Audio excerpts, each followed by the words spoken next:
Wesley, sandali. Look, I know things have been hectic lately, pero nung malaman kong gusto mo makipagkita sa akin, I was worried.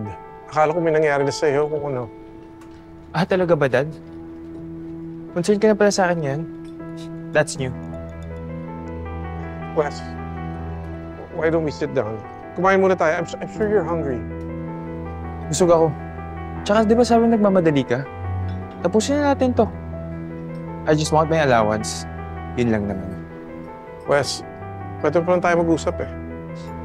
Para saan pa? Small talk? Kunwari nagbabanding tayo.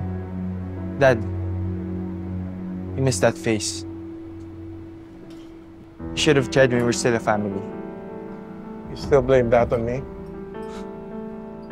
Sino pa ba? You don't know everything. Then tell me. Go ahead. Say it. Bakit ka iniwan ni Mama? Bakit niya tayo pinagpalit sa iba? O pinabayaan mo si Mama? Hindi ba? Yes.